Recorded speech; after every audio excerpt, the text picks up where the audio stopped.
No me enseñes a decir promesas que no he de cumplir. Gracias a usted. Gracias a ti. Gracias a usted. Muchas gracias por la invitación. No, muchas gracias por la invitación, Muchísimas por la charla. gracias. Muchísimas gracias, Lalo. Un abrazo para todos. Muchas gracias. Gracias, buen fin de semana. Quisiese si se pudiese, me dejase, le cediese.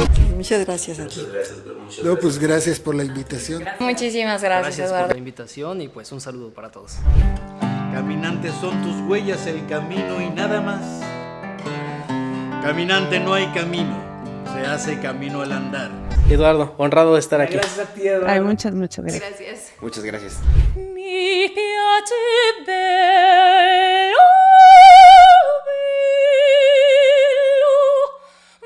andare in porto. Felicidades, Lalo, por este nuevo proyecto.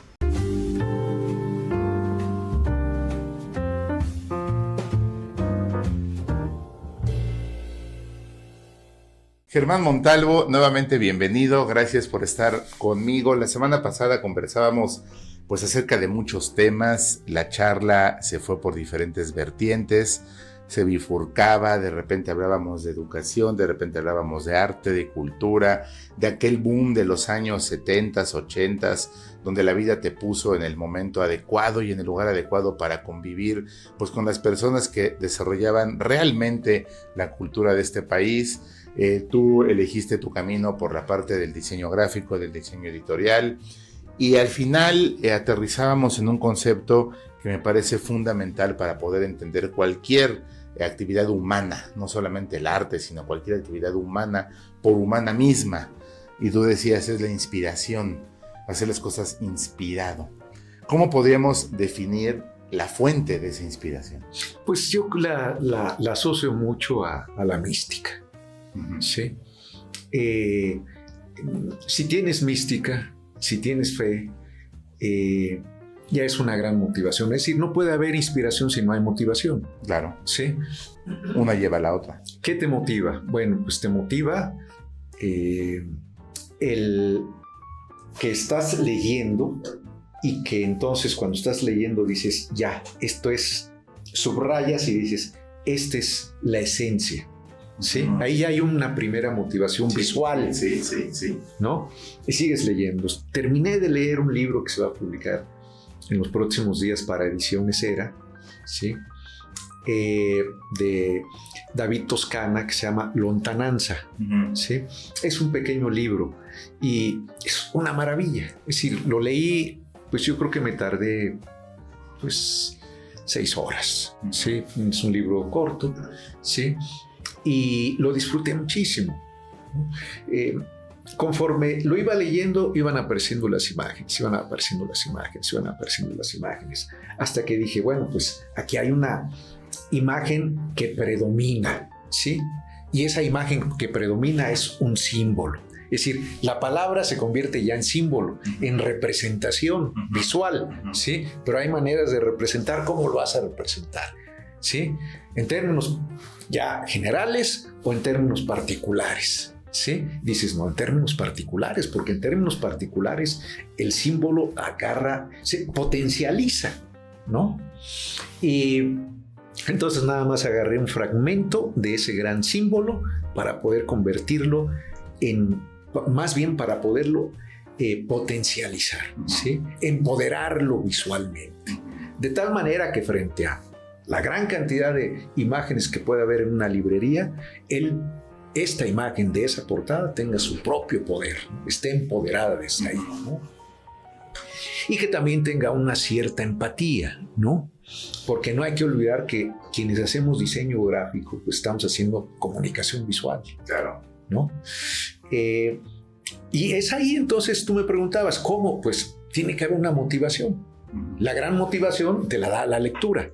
O la gran motivación, cuando tenía que hacer un cartel para una película, pues era leer primero el guión.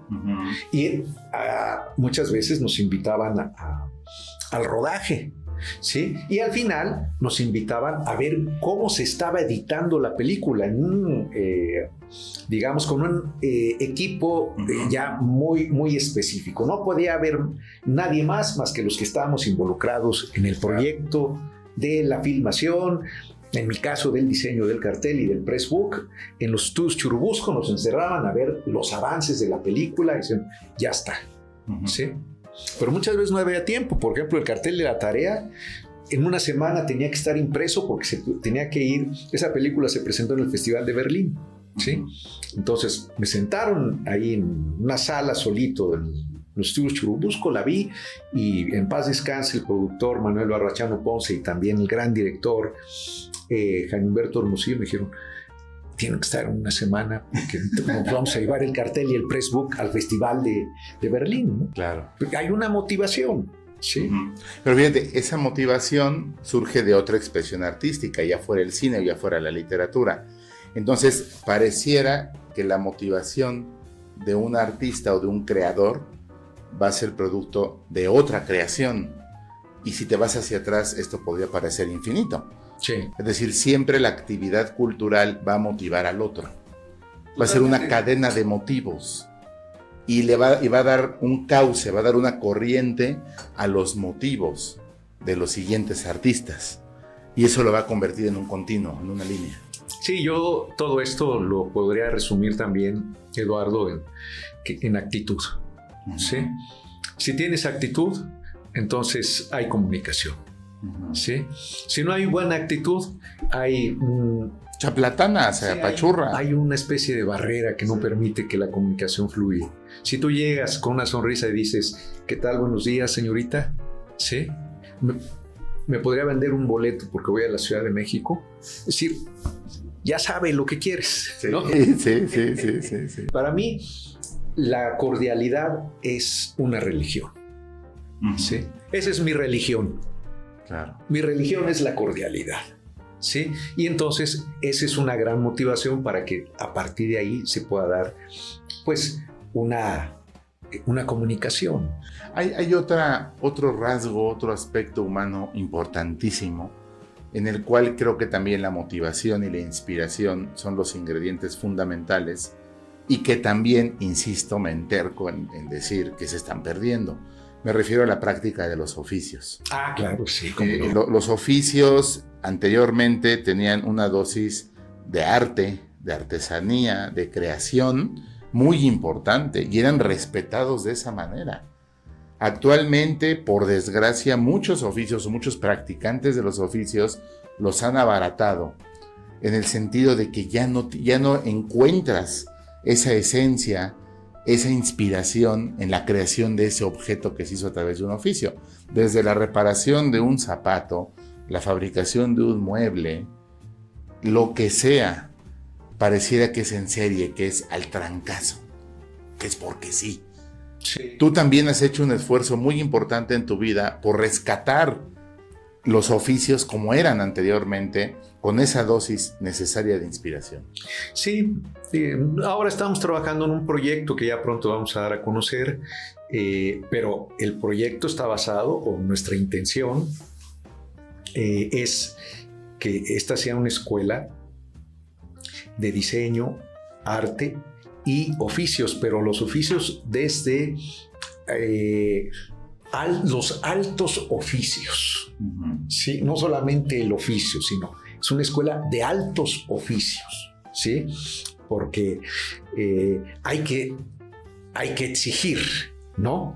Es decir, cuando tú entras a un taller de orfebrería y ves en el muro que todas las herramientas están colocadas perfectamente, dices, este es un taller de alta orfebrería. ¿Sí? Si cuando tú entras a un taller donde todo está regado, ¿sí? Donde no hay orden, dices, híjole, ¿Qué es esto? no hay motivación, no hay inspiración, No hay disciplina, no hay disciplina, no hay orden. no hay orden. Claro, no hay pulcritud que decías la vez pasada. Ahí es donde radican muchas cosas, pero no hay que olvidarnos tampoco que el ser humano no es perfecto. Claro, y en los oficios se nota esa imperfectibilidad, pero también esa aspiración a la perfectibilidad. Así es. ¿No? Siempre estamos en esa búsqueda de hacerlo mejor, Sí. a sabiendas de que vamos a errar. Sí, pero también disfrutamos el errar y aprendemos del errar. sí. Y en los oficios eso es algo Y entender también, habitual. bueno, pues, hay, digamos, el método cartesiano nos propone el proceso proyectual, ¿sí? Y en el proceso proyectual, todos los oficios, ¿sí? Si eres orfebre, me gustaría que también hubiera un principio de que eres buen dibujante. Claro. Si eres ceramista, también que tengas la capacidad, porque así es como estuvieron educados. Yo estoy fascinado por haber leído Artesano de Richard Sennett, ¿sí? Y Richard Sennett se la pasa en todo ese libro de 300 páginas hablando de la Escuela de Artes y Materias de Francia, ¿sí?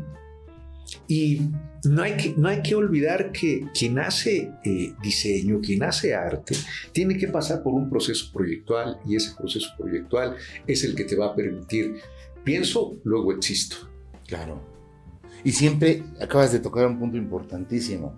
Siempre pensar antes de hacer. Siempre proyectar, planear, saber por qué lo vas a hacer. El darle un porqué es darle un sentido, y darle un sentido es darle un motivo, y darle un motivo es darle inspiración. Volvemos a lo mismo.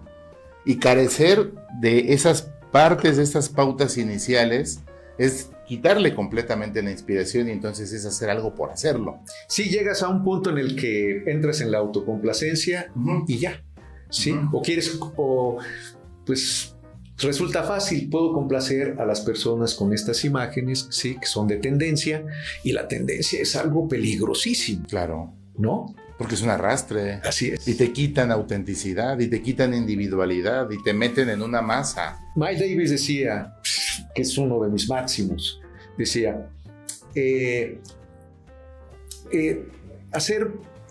que tocar con las notas difíciles. Sí. Porque cualquiera toca con las notas fáciles. Claro, claro. Un profesor que tuve en la carrera, y soy biólogo, hacíamos salidas de campo, y él decía, vámonos, no nos vamos a ir por la vereda, vámonos por las piedras, porque por la vereda se van todos, y por la vereda vamos a ver lo que ya sabemos que hay. Vámonos por off-road. Por la vereda se va el coyote. Sí, vámonos off-road, vámonos a ver otras cosas, y realmente descubres otros mundos cuando no te vas por la vereda. Y pasa también en la vida. Y yo creo que también, Germán, ahora que hemos hablado de los oficios, de las artes, con esta dosis de disciplina, de orden, de, digamos, autocontrol para llevar a cabo una actividad, yo creo que si eso se extrapolara a la vida en general, a nuestro modus vivendi del día a día, todo lo podríamos hacer con esa dosis de arte. Con esa dosis cuando platicamos, cuando manejamos, cuando leemos, cuando comemos, cuando preparamos algún platillo. En todo podríamos poner esa dosis que acabas de mencionar de inspiración, y la vida sería totalmente distinta. Totalmente, sí. Y además yo agregaría que el diseño es importante, ¿sí? Claro. Pero es más importante la vida. Sí, sí, totalmente. O como decía Menotti, de las cosas importantes en la vida, el fútbol es el menos importante. Claro. Hay otras cosas más importantes, ¿sí? También hay que tener en cuenta todo esto, ¿no? Porque a mí no me gusta ponerle distancia a nada en ese sentido, ¿no? Que mucha gente puede pensar que has llegado a un punto en el que es difícil que tus conocimientos los puedas compartir con alguien, ¿no? Y yo creo que Y eso también es muy peligroso. Sí, lo que creo que debemos de compartir es la esencia y la práctica de la vida de una manera sencilla. Porque al final los conocimientos están en los libros, están en las fuentes.